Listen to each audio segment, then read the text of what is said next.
저는 태어난 것이 황해남도 연안이고요. 17살 때.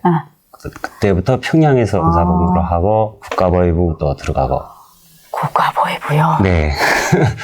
그러면은 이제 어느 국에 계신 거예요? 제가 해반타고 국자운전사를 10년을 했어요. 그러니까 거기서 나와가지고 네, 무역회사를 제가 설립을 해요. 그렇게 하다 2016년 말에 제가 대한민국으로 탈북을 합니다.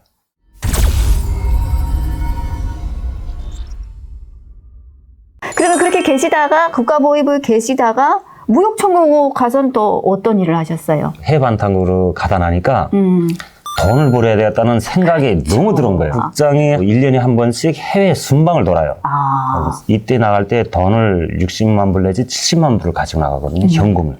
일정한 지역의 안전대표들을 모아놓고 회의를 진행하고 그분들한테 1년 월급을 주는 거예요. 국장이 와서 돈을 나눠주는데 그냥 못 가져가는 거죠. 그러니까 돈을 뭐 1000불이면 1000불, 몇천 불을 뇌물로 주는 거죠. 그러니까 우리 해반탕 국장 자리를 보고 돈나무 자리라고 해요. 돈이 열리면 따기만 하면 되잖아요.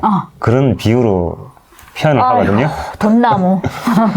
그러니까 국장에 출장 갔다 오면 나한테도 돈이 좀 차려지죠. 기사니까. 네, $1000, $2000 뭐 이렇게. 그러니까 북한에서 $1000, $2000는 정말 대단한 액수이죠. $1000, $2000면은 일반 주민들은 평생 가도 못 버는 돈이에요. 그렇죠. 네. 근데 $1000, $2000의 가치는 얼마나 돼요, 평양에서는?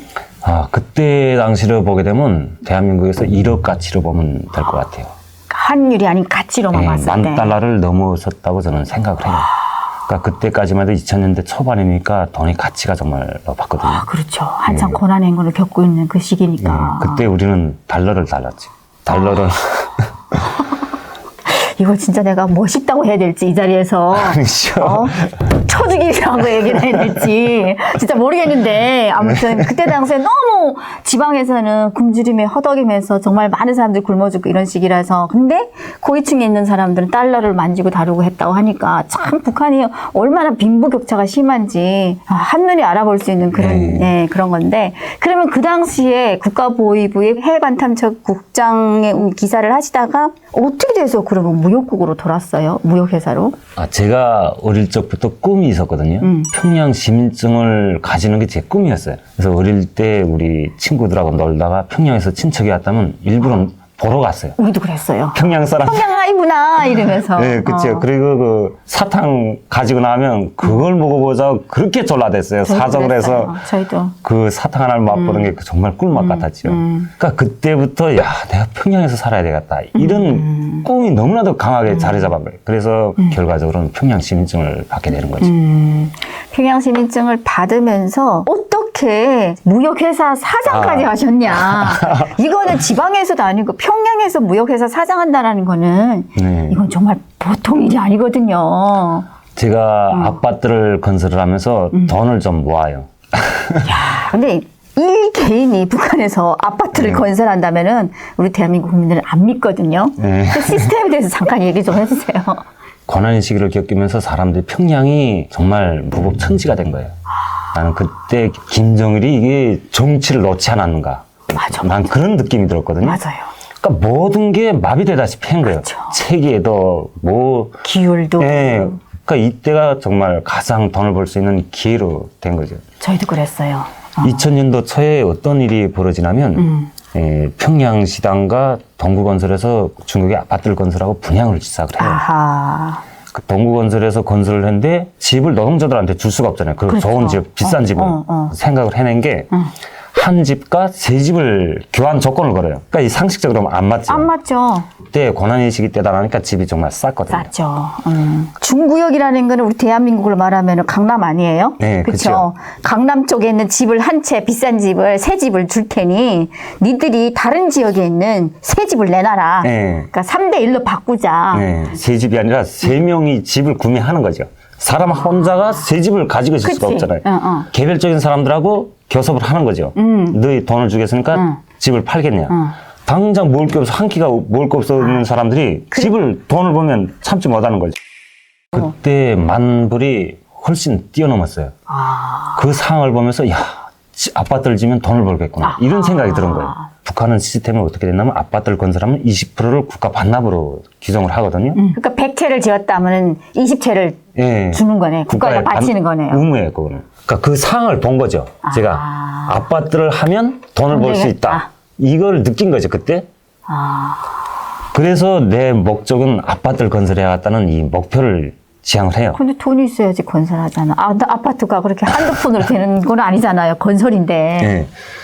근데 돈은 제가 그 해반탕 그 국장조사를 하면서 그저 한 2만 불 정도가 있었어요.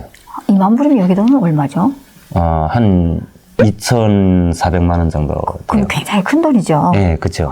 그래서 이것을 제가 종잣돈으로 가지고 시작을 해요. 그래서 아파트를 건설하면서 중기역 동안동에 또 아파트를 35층짜리를 또 건설을 해요. 동시에. 헐. 그러니까 두 개의 아파트를 제가 혼자서 관리를 하면서 건설을 진행을 하면서 돈을 받게 되는 거죠. 종잣돈은 2천만 원, 대한민국 돈으로 네. 2천만 원 정도로 시작을 했는데 건설을 시작을 하면서 주변에 아파트 살 사람들이 이미 다 계속 투자를 받는다라는 거잖아요. 그렇죠. 그렇게 우리 받아요. 대한민국에서 분양을 받듯이 네, 그렇게. 머리가 굉장히 빨리 떠졌어요. 그러면 그때 당시 아파트를 동시다발적으로 두 개를 지금 짓는다라는 거잖아요. 이 대한민국에서처럼 모든 미장을 비롯해가지고 내부 시설까지 해주는 게 아니거든요. 그렇죠. 일단 뼈만 세워놓으면 세워주고. 끝인 거예요. 그리고 내부는 너희가 알아서 해라. 어떡해. 우리 몫은 뼈다. 그냥 이 공동, 골격이다. 복도, 겉에 이거밖에 없어요. 또 처음에 투자하는 사람들한테는 유리한 조건을 주는 거죠. 그렇죠. 그 사람들이 층호를 선택을 할 수 있는 조건을 줘요. 아하. 실내 들어서 이렇게 아파트가 다 뼈가 섰잖아요. 그때는 정말 최고 가격을 받는 거죠. 아하. 중기업 같은 경우는 내가 5만 달러로 설정을 했거든요. 아파트가 기초 때는 싸고 네. 골격이 점점 올라가서 완공 단계에 들어갈수록 비싸진다라는 그렇죠. 거잖아요. 그렇게 되죠. 분양가가. 네. 근데 그런 아파트들이 진짜 단기간 안에 나간다라고 하는데 평양시내 그렇게 진짜 돈 많은 사람 많아요? 상상을 좀 초월하죠. 집 한 채당 거래되는 가격은 얼마예요? 중기업집 같은 건 제가 초기 5만 달러 받았거든요. 평촌 주택 같은 건 2만 달러를 받아요. 몇 평짜리예요? 한 60평 되죠. 한국 평수 60평이요? 네, 60평. 60평짜리면 엄청나게 큰데? 네. 방이 몇 개예요? 방이 4칸이죠? 그게 5만 달러예요? 네. 그럼 한국 돈 얼마예요? 그죠. 한 6천만 원 되죠. 60평짜리를 6천만 원에 북한에서는 어마무시하게 진짜 천문학적인 돈이 숫자지만은 대한민국에서 진짜 이거 이런 거 어디 이거 없죠. 와 진짜 싸긴 싸다. 평양 얘기를 듣게 되면은 이게 진짜 북한 땅에서 이뤄진 얘기 맞나 싶을 정도로 정말 되게 신기해요. 네, 여기 오니까 그 평양시 집 가격이 뭐 1억, 2억 이렇게 그러니까. 나간다고 하는데 이건 좀 사실과 좀 무관하거든요. 거품이구나. 네. 그러니까 혹간 그 나갈 수도 있는데 그거는 한두 집밖에 없어요. 그렇죠. 그 1억, 2억이 네, 어디 안 돼. 있어. 네. 그러면은 평양 아파트는 지하는 있어요? 네, 지하 있죠. 몇 층까지 있어요? 지하 1층까지밖에 없는 거죠. 그러니까 지하도 다 사람들이 차요. 왜? 집이 정말 난 그 사람들이 집이 없는 줄은 그때 내가 좀 처음 알았거든요. 지하는 정말 싼 가격에 나가요. 왜냐면은 나중에 통일이 된다고 하면은 일단은 북한에도 어쨌거나 건설에 투자한 돈이 어마무시하게 많잖아요. 그것도 나중에 철거한다 해도 철거 비용이 굉장히 많이 들어가는 거고. 평양 아파트를 살려야 되냐, 다시 재건축을 해야 되냐, 이거에 대해서 굉장히 뭐 논의가 많았어요. 우리 대한민국 아파트는 요즘에 지하 없는 아파트는 아예 없어요. 다 지하 뭐 2층, 기본이 1, 2층, 많기로는 3, 4층 막 내려가잖아요. 근데 북한 아파트는 지하 1층이다. 그러면 나중에 어떻게 살아? 못 살지. 통일이 돼서 북한 땅에도 이 대한민국의 경제가 들어간다면 건물들은 싹 다 헐어야 된다고 저는 그렇죠. 생각을 하거든요. 그러니까 공법이나 이 설계가 완전 다르죠. 정말 엉망인 거들. 대한민국에도 이 뉴스로 나왔지만 평촌주택이 무너졌잖아요. 그렇지, 맞아. 그러니까 이게 돈이 그 시멘트 구입하는데 비싸다 하니까 개인 장사꾼들한테 받은 거예요. 상원 시멘트 공장에서 받아오거든요. 개인들이 부산물로 나오는 시멘트라고 하는데 이게 마루가가 없어요. 굳어 안 지는 시멘트. 이걸 섞어요. 무슨 말인지 알겠다. 예, 꼼수를 썼네. 그렇죠. 장사꾼은 돈 받으면 그치. 끝이니까 섞어서 판매를 한 거예요. 근데 건설장 사람들은 이걸 모르고 모르지. 건축공사를 한 거지. 그러니까 이게 양생이 안 되는 구도 안 됐다 소리죠. 그게 점점 올라가다 나니까 그 무게에 견디지 못한 거죠. 그러면은 우리 대한민국은 아파트 하면은 또 보일러가 없는 집이 없잖아요. 네. 보일러 시설은 어떻게 됐어요? 북한에 이미 그 평양화력발전소로 해가지고 난방시설은 다 대게끔 설계가 돼 있거든요. 근데 이게 너무 오래되다 보니까 관들이 모두 사가지고 전기를 보낼 수가 없어요. 보내면 몽땅 새 나가는 거예요. 터지지. 그러면은 이렇게 집을 어쨌거나 북한에서 설계를 하고 직접 집을 지어서 판매했던 건설 업계에 있었던 분이잖아요. 네. 우리 대한민국 왔을 때, 우리 대한민국 건축 건물을 딱 봤을 때, 집이라든가 이런 거 봤을 때 어떤 생각이 들었어요? 아, 대단히 충격적이었죠. 어떤 면에서? 우선 강제가 장난이 아니에요. 여기가 강제 들어가는 것과 그다음에 기초. 그 북한에서는 흔히 말뚝 기초라고 하고 그 기초를 박는데 제가 정말 시간 가는 줄 모르고 봤어요. 그 말뚝을 파 내려간 거. 북한에서도 그 기초 말뚝에 대해서도 많이 그 입소문이 도는데 하고 봐도 설비가 없는 거예요. 그게 설비가 없고 그냥 그 꿈이 생각인 거죠. 그래서 어쩔 수 없이 까또라고 하죠. 그거를 그냥 땅 파서 기초 타입을 하고 올리는데 강제가 여기 대한민국 들어가는 게 강제가 장난이 아니고 몽땅 기계 설비를 하잖아요. 그렇죠. 북한은 기계 설비가 아니라 몽땅 인력을 하는 거죠. 제가 건설을 할 때 8,000국 군인들을 썼거든요. 중교육 건설할 때는 그저 한 400~500명이 나와 있었고 평창 건설할 때는 한 200명 가량이 있었죠. 그럼 아파트 하나 건설하는데 400~500명? 네. 400~500명이 나와서 그 집을 아파트 하나를 건설해요? 네, 그렇게 우리 돼요. 대한민국에서 아파트를 하나 짓는데 사람이 인력이 얼마나 투입이 되는지는 혹시 아셔요? 몰라요. 저도 자세한 건 뭐 데이터는 잘 모른다마는 네. 저희들도 집을 짓는 거 이렇게 보게 되면은 거의 기계가 보이지 그쵸. 사람은 드문드문이 보이거든요. 네. 거의 안 보이거든요. 근데 북한에서는 집 질 때 사람 바글바글 하잖아요. 정신을 못 차려요. 정신을 못 차리죠. 누가 어디에 새 나갔는지 찾지 못해요. 아파트에 이렇게 올라가잖아요. 칸들이 많잖아요. 어디 들어가 숨어 있는지 몰라요. 그러니까. 어디 가서 잠자고 있고 정말 말이 아니죠. 북한의 실정은 대한민국과 이렇게 대비한다는 것 자체가 안 되는 거죠. 나쁜 놈이라 했어요. 대비를 할 수가 없어요. 어디 기준점이 없어요. 이 대한민국과는.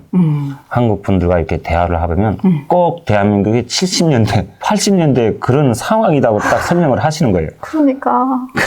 아무튼 그렇게 또 다시 돌아와서 집을 그렇게 지으면서 돈을 버셨잖아요. 네. 그러면 그러시다가 어떻게 돼서 중국으로 가시게 된 거예요? 제가 건설 주도하다 나니까 돈이 생겼잖아요. 그렇지. 평양에서 건설주 하게 되면 돈이 대명사로 알거든요. 그렇죠. 여기도 똑같아요. 그러니까 누군들 내가 아파트 건설했다 말을 안 해도 소문 평양시 작잖아요. 소문이 잠깐 퍼져요. 그래서 그 상임위원회에 가서 나를 그 전망적으로 무역회사 사장으로 하는 것으로 토론이 돼요. 저하고. 그래서 중국을 첫 출장을 나가게 되는 거죠. 그때가 2011년도 중반으로 제가 기억이 돼요. 정말 꿈꾸지 않는가 하는 생각이 들 정도죠. 해반탕국에서 내가 매일이다시피 해외에 나가는 사람들 바래주고 바래오고 이렇게 했는데 나가니까 이제는. 내가 국제열차 타고 나간다는 게 정말 미도 안 지는 거예요. 며칠 못 자죠. 잠을 못 잤어요. 그래서 그다음에 그 중국을 나가는데 선량을 갔거든요. 심리학. 네, 심양에 가서 저녁에 도착하고 그다음에 그 황홀경이라는 건 말로 다 표현을 못 하죠. 정말 다른 세계를 보잖아요. 그렇죠. 그때 내가 조선 그 북한 사람이랑 긍지가 자부심이 정말 넘쳤어요. 아, 진짜. 뭔 긍지를 가져. 내밀 게 하나도 없는데. 정말 제가 우물안의 개구리죠. 그래서 호텔에서 하룻밤을 잤어요. 혹시 이렇게 배지도 달고 나가셨어요? 그치, 배지는 달죠. 오 마이 갓. 정말 우리 수령님을 모셔야 돼요. 수령 빼줘. 그래서요. 그리고 아침에 밥을 먹고 딱 그 호텔 밖에 나가서 이걸 배경으로 해서 사진을 찍자 해서 3명이 나갔던 거예요. 그래서 지나가는 분한테 부탁을 했어요. 사진을 찍어달라 해가지고 저도 우리 3명이서 사진 딱 찍고 그다음에 내가 그분한테 갔어요. 사진 찍는데 나보고 사진기를 주질 않고 배지를 가지고 이 누구냐고 그러니까 말은 통하지 않는데 손짓과 이 몸짓은 내가 충분하게 알잖아. 알지. 쎄야? 그러니까 내가 깜짝 놀랐 아니 얘 이거 두 분이 촌사람 같지도 않는 거예요. 어떤 잘 입은 분인데 누구냐고 물어서 아니 우리 수령을 몰라? 아니 이 수령을 모르는 게 정말 내가 충격받았거든. 내가 오히려 충격받은 거예요. 그러면 그때 당시에는 북한에서는 뭐 교육을 그렇게 하잖아요. 세계 위인 뭐 그렇죠. 김씨들 그렇게 하시는데 그걸 진짜 믿으셨던 거예요. 믿었죠 제가. 야 수령을 황당하다. 이 수령을 모르는 사람을 만난다는 게 정말 전 상상도 못한 거죠. 그래서 뭐라고 대답했어요? 대답할 수가 없죠 제가. 말도 일단은 통하지도 않고 내가 넋이 빠져나간 거예요. 그때 당시에 아무 생각도 안 나요. 야 이게 나가보니까 나와보니까 이게 이렇네. 그렇죠. 모르네. 그냥 그땐 충격만 받고 더 몰랐죠. 안녕하세요 듣는 순간에 아니 얘 이거 남조선이라구나. 우리 인사말이 다르잖아요. 그렇죠. 가슴이 철렁한 거죠. 야 이거 우리가 나가야 되나 이거 말아야 되나.